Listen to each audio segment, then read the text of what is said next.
Në dhomën e veshjes së teatrit kombëtar, pak minuta para se të dilte në skenë, Margarita Xhepa mbante në duar një letër të pallosur. Letra ishte shkruar me shkronja të driduara nga dora e burrit të saj, Ndrek Luka, që në atë moment po luftonte me vdekjen në një dhomë spitali vetëm 5 kilometra larg.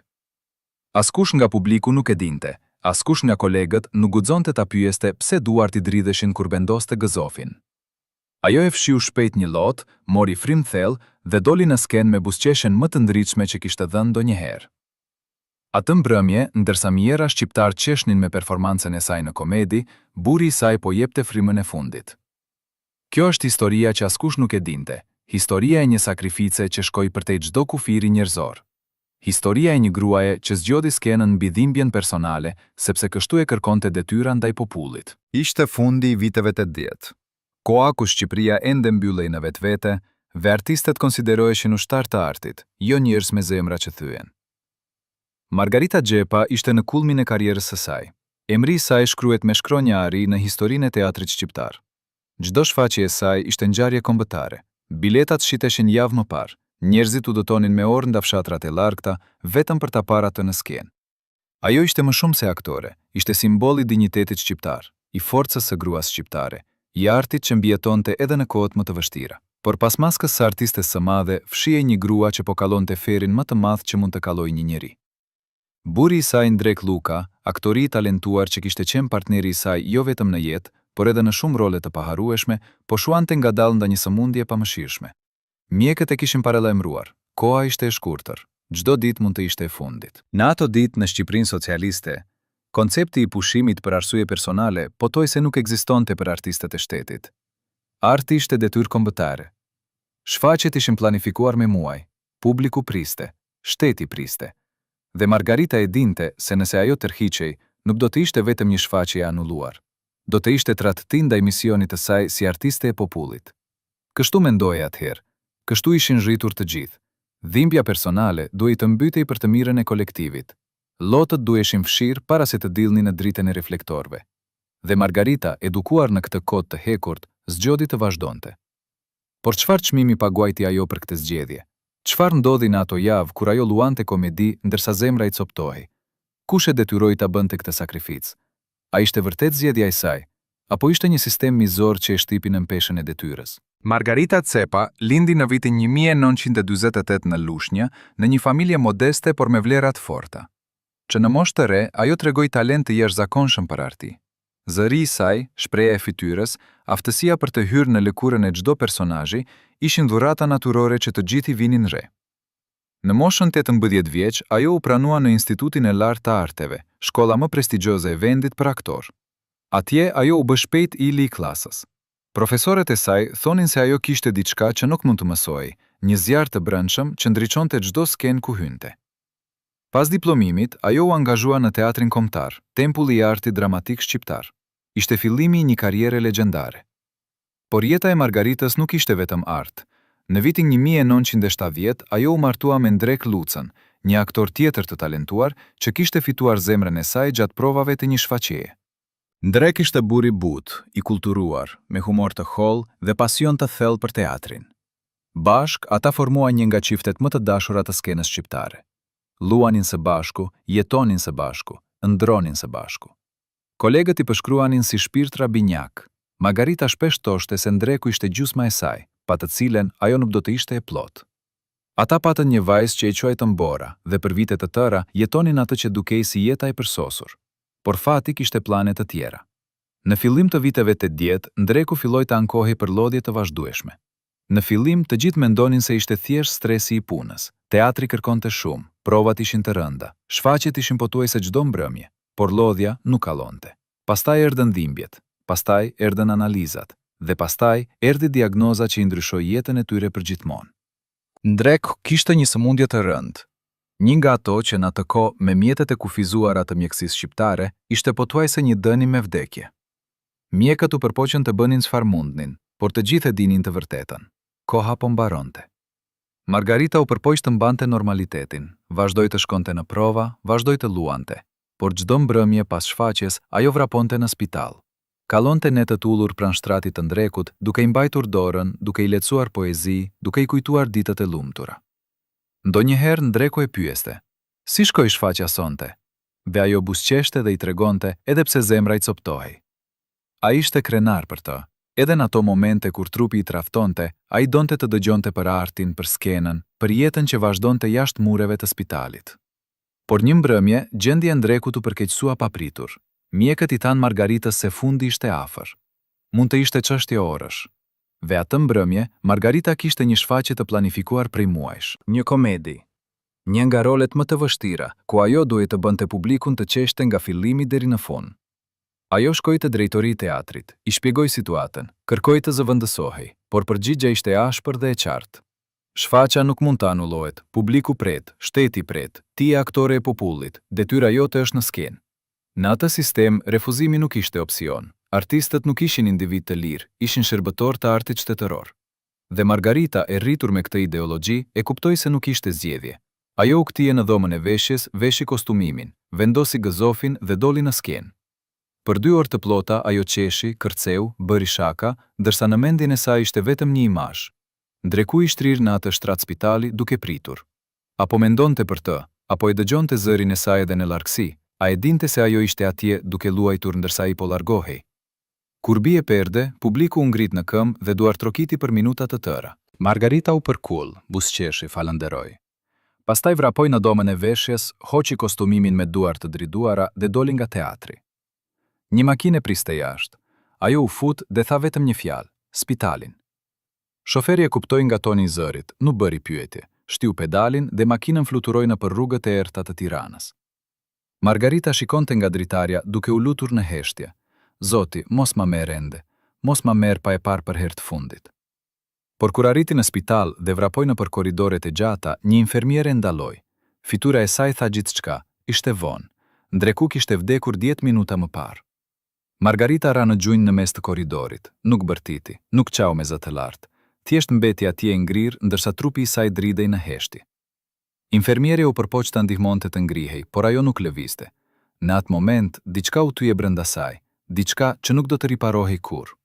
Ajo kishte zgjedhur skenën, kishte zgjedhur detyrën. Dhe tani, burri i saj kishte vdekur i vetëm, pa dorën e saj në dorën e tij, pa zërin e saj në vesh. A ja vlente? A ja vlente vërtet arti kësaj sakrifice?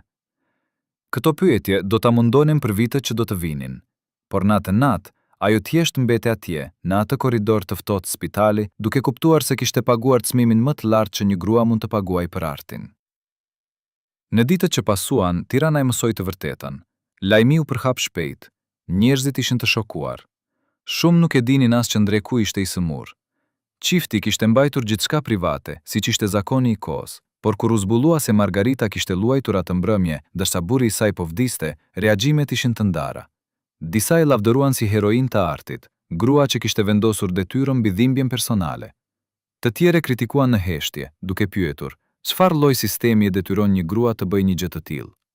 Por askush nuk guxonte ta thoshte me zë të lartë. Në atë kohë, kritika ndaj sistemit ishte e rrezikshme. Kështu që historia u mbyll shpejt. Margarita u kthye në skenë pas vetëm 2 javësh. Jeta vazhdoi. Por a vazhdoi vërtet? Ajo që ndodhi në vitet që pasuan është një kapitull tjetër i kësaj historie. Margarita vazhdoi të luante, vazhdoi të ishte ili i teatrit, por ata që e njihnin nga afër tonë se ajo nuk ishte më e njëjta. Diçka kishte ndryshuar në sytë e saj, një hijesë trishtimit që nuk largohej kur plotësisht edhe kur buzëqeshte. Ajo rrallë fliste për Ndrekun, rrallë shkonte në varr. Ishte sikur kishte vendosur të mbyllte atë kapitull të jetës së saj dhe të vazhdonte përpara, sepse ndalimi do të thoshte të përballej me dhimbjen që kishte mbajtur të fshehur për aq kohë. Por dhimbja e pashprehur nuk zhduket. Ajo thjesht zhytet më thellë dhe gërmon nga brenda. Kishte net kur Margarita zgjohej në mes të errësirës, e mbuluar me djerës të ftohtë, duke parë përsëri atë korridor spitali. Kishte ditë kur, në mes të një prove, zëri i saj thyet pa arsye, dhe ajo duhet të dilte për të marrë frymë. Kishte momente kur duke parë një çift të ri aktorësh që qeshnin së bashku, ajo ndjente një dhimbje kaq të fortë sa duhet të mbështetej në mush. Por askush nuk e pyeste, askush nuk guxonte të hapte atë pllak, sepse në atë kulturë, dhimbja personale ishte diçka që duhej mbajtur private. Artistët duhet ishin të fortë, duhet ishin shembull, dhe Margarita, besnikja ndaj këtij kodi, vazhdoi të luante rolin e gruas së fortë edhe kur brenda po shkatërrohej. Por kishte një person që e dinte të vërtetën, vajza e saj, Bora. Ajo ishte ende fëmijë kur babai vdiq, por ajo mbante mend. Mbante mend natën kur nëna erdhi në shtëpi me sytë e kuq, por pa lot. Mbante mend se si nëna nuk foli për ditë të tëra. Mbante mend se si, për vite me radhë, nëna e saj luante në skenë me një buzëqeshje që nuk arrinte kurrë në sy. Dhe kur Bora u rrit, ajo e kuptoi madhësinë e sakrificës që nëna e saj kishte bërë. E kuptoi se ajo grua që publiku e adhuronte si legjend të teatrit, ishte gjithashtu një grua që kishte humbur pjesën më të dashur të jetës së saj në emër të artit. Dhe kjo e bëri Borën të vendoste të mos ndiqte kurrë karrierën e nënës. Ajo nuk donte të jetonte në një botë ku arti kërkonte sakrifice kaq të mëdha. Vitet kaluan, Shqipëria ndryshoi, sistemi ra, erdhi demokracia. Artistët fituan më shumë liri. Por për Margaritën ishte shumë vonë. Ajo kishte dhënë tashmë gjithçka, kishte paguar çmimin më të lartë.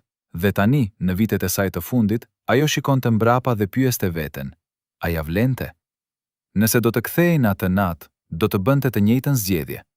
Apo do të thoshte jo, do të qëndronte pranë burrit të saj, do të mbante dorën e tij në dorën e saj deri në fund, edhe nëse kjo do të thoshte të tradhtonte skenën. Këto janë pyetje që ajo nuk i ka përgjigjur kurrë publikisht, por ata që e njohin thonë se përgjigjja lehtësohet në sytë e saj, në atë trishtim të thellë që nuk largohet kurrë plotësisht. Historia e Margarita Xhepës është më shumë se biografia e një aktreje të madhe. Është dëshmia e një kohe kur artistët ishin të detyruar të zgjedhnin midis jetës personale dhe detyrës publike. Është pasqyra e një sistemi që kërkonte sakrifice absolute. Është historia e një gruaje që zgjodhi artin mbi dashurinë, veç që pagoi çmimin e kësaj zgjedhjeje për pjesën tjetër të jetës së saj. Por a ishte vërtet zgjedhja e saj? Apo ishte një zgjedhje që ju imponua nga një shoqëri që nuk lejonte alternativa? Kjo është pyetja që mbetet e pashpjegueshme. Vendoshta, kjo është arsyeja pse historia e saj na prek kaq thellë, sepse të gjithë ne në një moment të jetës kemi qenë të detyruar të zgjedhim midis asaj që duam dhe asaj që na kërkohet. Dhe të gjithë ne e dim se sa e dhimbshme mund të jetë kjo zgjedhje. Por historia nuk mbaron këtu, sepse pas asaj nate tragjike, Margarita u përball me diçka edhe më të vështirë. Të jetonte me zgjedhjen që kishte bërë.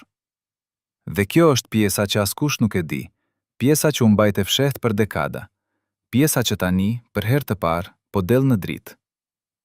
Çfarë ndodhi në vitet që pasuan? Si arriti Margarita të vazhdonte? Cilat ishin sekretet që ajo mbajti të fshehura?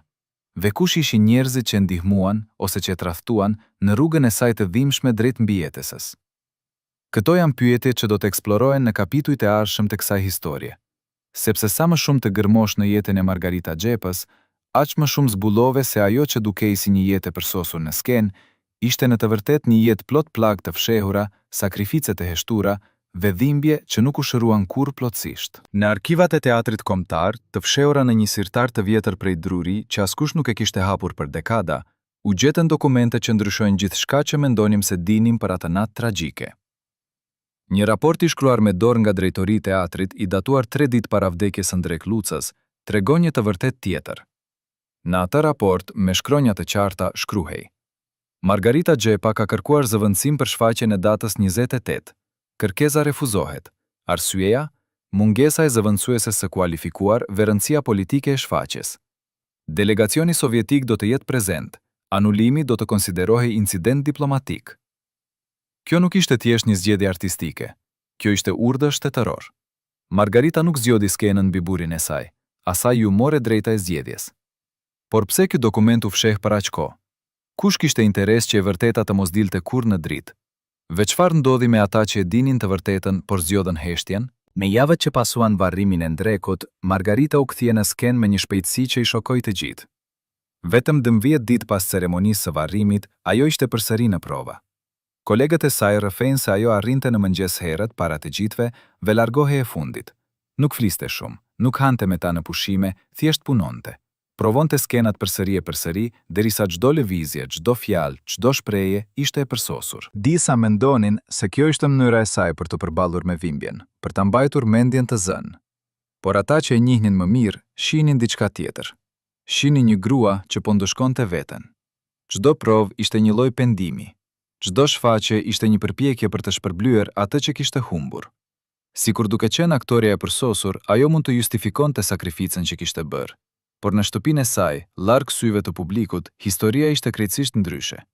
Fqinjet e rrëfejnë se shpesh dëgjonin zëra në mes të natës, jo britma, por një lloj vajtimi të ullët, si një këngë e trishtuar që nuk mbaronte kurrë. Një fqinje që jetonte në apartamentin ngjitur tregon se një natë, rreth orës 3 pas mesnatës, dëgjoi një zhurmë të fortë rënjeje. U shqetësua dhe trokiti në derë. Askush nuk hapi. Ajo trokiti përsëri, më fort. Pas disa minutash, Margarita hapi derën. Ishte e zhveshur me këmishën e natës, flokët e shprishura, sytë e kuq. Në dysheme pas saj, Fqinja pa copa, qëllqi të thyer. Një kornizë me fotografinë e ndrekut kishte rënë nga dora e Margaritës, dhe ishte coptuar. Tha Margarita me një zë që mezi dëgjohej. Shpor fqinja pa se dora e Margaritës po gjakonte. Ajo kishte mbledhur copat e qelqit me duar të zhveshura, pa kujdes, sikur dhimbja fizike ishte mirëse ardhur, sikur donte të ndjente diçka, çfarëdo gjë, përveç zbrazëtisë që e gëlltiste nga brenda. Në atë periudhë, Margarita filloi të shfaqte një sjellje që kolegët e saj e përshkruanin si tet. Para çdo shfaqjeje, ajo bënte të njëjtën sekuencë veprimesh, pa përjashtim. Arrinte në dhomën e veshjes saktësisht 1 orë e gjysmë para fillimit. Vendoste në tavolinë një fotografi të vogël të ndrekut, të mbështjellë në një shami të kuqe. Ndez një qiri të vogël pranë saj, pastaj ulej dhe i fliste fotografisë për 15 minuta. Askush nuk e dinte çfarë i thoshte. Ajo fliste me zë aq të ulët sa askush nuk mund ta dëgjonte. Por një herë, një aktore re që kishte ardhur më herët se zakonisht, e dëgjoi një copës të monologut. Margarita po thoshte. Aktoria e re u tërhoq në heshtje, me lot në sy, duke kuptuar se po ishte dëshmitare një dhimbjeje kaq private sa nuk duhej ndërhyr. Por jo të gjithë ishin të demshur. Në kulise filluan të qarkullonin tash e temë. Disa kolegë, të zënë nga xheloxia ndaj suksesit të saj të vazhdueshëm, filluan të përshpëritnin se Margarita po përdorte tragjedien e saj për të fituar simpati, se ajo po luante rolin e viktimës për të mbajtur vëmendjen e publikut. Një aktor i vjetër që kishte pasur mosmarrveshje me të në të kaluarën, ta hapur në një mbledhje. Fjalët e tij shkaktuan një heshtje të ftohtë në sallë. Askush nuk guxoi të përgjigjej, por pas mbledhjes, disa prej kolegëve më të rinj e përballuan atë, i tan. Por ai vetëm tundi kokën dhe tha: "Dhe ai kishte të drejtë, sepse në atë kohë Margarita po mbante një sekret që, mese do të zbulohej, do të shkatërronte jo vetëm karrierën e saj, por edhe kujtimin e ndrekut. Pak dik para se ndreku të vdiste, ai kishte dhënë asaj një zarf të vullosur. Kuote, 18 i kishte thënë. Kuote, 15. Margarita e kishte marrë zarfin me duar të driduara dhe e kishte vendosur në sirtarinë e saj më të fshehtë. Pas varrimit, ajo i kishte harruar për disa javë. Dhimbja ishte aq e madhe sa nuk mund të mendonte për asgjë tjetër. Por një natë, ndërsa po kërkonte diçka në sirtar, dora e saj preku zarfin, e nxori, e shikoi për një kohë të gjatë. Pastaj me duar që i dridheshin e hapi. Brenda kishte një letër të shkruar me doshkrimin e njohur të ndrekut, por më të dridhur se zakonisht. Letra fillonte kështu. Margarita ndjeu se zemra po i ndallonte. Çfarë do të thoshte kjo? Ajo vazhdoi të lexonte, dhe ajo që zbuloi e la pa frym. Ndreku shkruante se smundja e tij nuk ishte natyrale, se ai kishte qenë i shëndetshëm deri në një moment caktuar, deri në ditën kur kishte pasur një takim me një zyrtar të lartë të Ministrisë së Kulturës. Në atë takim, Ndreku kishte refuzuar të luante një rol që konsiderohej kuote shtatëmbëjet, por që ai e gjykonte si propagandë të ulët. Ai kishte thënë jo, dhe sipas letrës, pak javë pas atij refuzimi, ai filloi të ndjehej keq, shkruante Ndreku. Margarita e lexoi letrën 3 herë, pastaj e mbajti pranë gjoksit dhe qau për orë të tëra. Kur loti, u tha, ajo e pallos letrën me kujdes, e vendosi përsëri në zarf dhe e fsheh në vendin më të sigurt që njihte. Ajo nuk i tregoi kujt, as vajzës së saj, as kolegëve më të afërt, sepse e dinte se nëse e bënte, do të ishte fundi i saj. Sistemi nuk falte ata që flisnin, dhe ajo kishte një vajzë për të rritur. Kishte një karrierë që ishte vetmja gjë që e mbante gjallë. Nëse fliste, do të humbiste gjithçka. Kështu që zgjodhi heshtjen. Por heshtja kishte një çmim. Çdo herë që dilte në skenë, ajo e dinte se po shërbente të njëjtin sistem që mbase kishte vrarë burin e saj. Çdo herë që buzëqeshte për publikun, ajo e dinte se po traftonte kujtimin e ndrekut. Dhe kjo e hante nga brenda, ditë pas dite, vit pas viti. Në vitet që pasuan, Margarita u bë edhe më e famshme, fitoi çmime, u bë simbol kombëtar. Por ata që shikonin nga afër, shihnin se diçka po shuante brenda saj. Një koleg i vjetër që kishte punuar me të për dekada, tha, Margarita filloi të pinte. Jo shumë, jo aq sa të vihej re publikisht, por mjaftueshëm për të fjetur natën, mjaftueshëm për të harruar, qofte edhe për disa orë. Vajza e saj, Bora, e cila tani ishte rritur, u përposhtë ta ndihmonte, por Margarita e largonte. Thoshte, por Bora e dinte se nëna e saj nuk ishte mirë, e dinte se diçka po e hante nga brenda, por nuk e dinte se çfarë. Një mbrëmje, Pas një shfaqjeje veçanërisht të sukseshme, Margarita u ul në domën e veshjes dhe shikoi veten në pasqyrë. Ajo pa një grua të lodhur, me rruda rreth syve, me flokë që fillonin të tinjen. Ajo pa një grua që kishte dhënë gjithçka për artin dhe që kishte humbur gjithçka në këmbim. Dhe për herë të parë në vite, ajo i pyeti veten me zë të lartë. Askush nuk ishte atje për t'ju përgjigjur, vetëm heshtja e domës së zbrazët. Dhe në atë heshtje ajo gjeti përgjigjen. Jo, nuk ja vlente. Asnjë art, asnjë skenë, asnjë duartrokitje nuk ia vlente asaj që kishte humbur. Por tani ishte shumë vonë. Nuk mund të kthehej mbrapa, nuk mund të ndryshonte të kaluarën. E vetmja gjë që mund të bënte ishte të vazhdonte, të luante, të buzëqeshte, të mbante maskën, sepse nëse hidhte maskën, nuk do të mbetej asgjë. Dhe kjo ishte frika e saj më e madhe, jo vdekja, por zbraztia. Por historia nuk mbaroi atje, sepse në fillim të viteve 90, kur Shqipëria filloi të ndryshonte, kur sistemi i vjetër filloi të rrëzohej, Margarita gjeti një shans të ri, një shans për të folur, një shans për të treguar të vërtetën. Disa gazetarë të rinj, të lirë nga censura e vjetër, filluan të bënin pyetje, filluan të gërmonin në të kaluarën. Dhe një prej tyre erdhi tek Margarita me një pyetje të drejtë për drejtë. A është e vërtetë se ju u detyruat të luanit ndërsa burri juaj po vdiste? Margarita i shikoi për një kohë të gjatë. Kjo ishte shansi i saj. Kjo ishte momenti për të thënë të vërtetën. Por pastaj ajo buzëqeshi. Atë buzëqeshjen e saj të famshme, atë buzëqeshje që kishte përsosur në dekada dhe ta. Arti ishte jeta ime, dhe Ndreku e kuptonte këtë. Ai do të kishte dashur që unë të vazhdoja. Gazetari insistoi, por a nuk ishte e vështirë, a nuk ndiheni se u detyruat? Dhe Margarita duke mbajtur ende atë buzëqeshje tha, askush nuk më detyroi, ishte zgjedhja ime. Pse gënjeu? Pse, edhe kur kishte shansin të fliste, zgjodhi heshtjen. Disa thonë se ishte frika. Frika se e vërteta do të shkatëronte kujtimin e Ndrekut. Frika se njerëzit do ta shikonin si viktim, jo si heroin. Të tjerë thonë se ishte krenaria. Krenaria e një gruaje që kishte mbijetuar dhe që nuk donte të pranonte se kishte qenë e pafuqishme. Por ka edhe një shpjegim tjetër. Ndoshta Margarita kishte jetuar me gënjeshtrën atë gjatë sa ajo ishte bërë e vërteta e saj. Ndoshta ajo kishte bindur veten se vërtet kishte zgjedhur, se vërtet kishte qenë e fortë, se vërtet kishte bërë gjën e duhur. Sepse të pranosh të kundërtën, do të thoshte të pranosh se gjithë jeta e saj kishte qenë një gënjeshtër. Dhe kjo ishte shumë e vimshme për të përballuar. Kështu që historia zyrtare mbetej e njëjtë. Margarita Xhepa, heroina e artit shqiptar, gruaja që zgjodhi skenën mbi dhimbjen personale, gruaja që sakrifikoi gjithçka për popullinë e saj, dhe publiku e besoi. Sepse donte ta besonte, sepse kishte nevojë për heroin, kishte nevojë për shembuj, kishte nevojë të besonte se sakrifika ja vlen. Por ata që e njihnin të vërtetën, ata që kishin parë letrën e Ndrekut, ata që kishin dëgjuar vajtimin e saj në mes të natës, ata e dinin se historia ishte shumë më e ndërlikuar. Se pas maskës së heronjës fshihej një grua e thyer, një grua që kishte paguar çmimin më të lartë, dhe që nuk kishte gjetur kur paqe. Ve tani ku shikojmë mbrapa në atë jetë, kur lexojmë dokumente që u fshehtën për dekada, kur dëgjojmë dëshmitë e atyre që ishin atje, ne duhet të pyesim veten. Çfarë lloj shoqërie kërkon sakrifika të tilla? Çfarë lloj sistemi e detyron një grua të zgjedhë midis artit dhe dashurisë? Dhe çfarë lloj heshtieje kolektive lejon që këto krime të mbeten të padënuara? Këto janë pyetjet që historia e Margarita Xhepës na detyron t'i bëjmë. Jo vetëm për të kaluarën, por edhe për të tashmen. Sepse edhe sot, në forma të ndryshme, njerëzit detyrojnë të zgjedhin midis asaj që duan dhe asaj që u kërkohet. Edhe sot, sistemi shpesh kërkon sakrifika që shkojnë përtej çdo kufiri njerëzor. Dhe edhe sot, shumë zgjedhin heshtjen, sepse e vërteta është shumë e rrezikshme për t'u thënë. Por çfarë ndodhi me letrën e Ndrekut? A e dogji Margarita? A e ruajti? Dhe nëse e ruajti, ku është tani? Këto janë pyetje që mbeten pa përgjigje. Disa thonë se ajo e dogji pak para se të vdiste, duke mos dashur që e vërteta të dilte kurrë në dritë. Të tjerë thonë se e la në një vend të fshehtë me shpresën se një ditë dikush do ta gjente dhe do të tregonte historinë e plotë.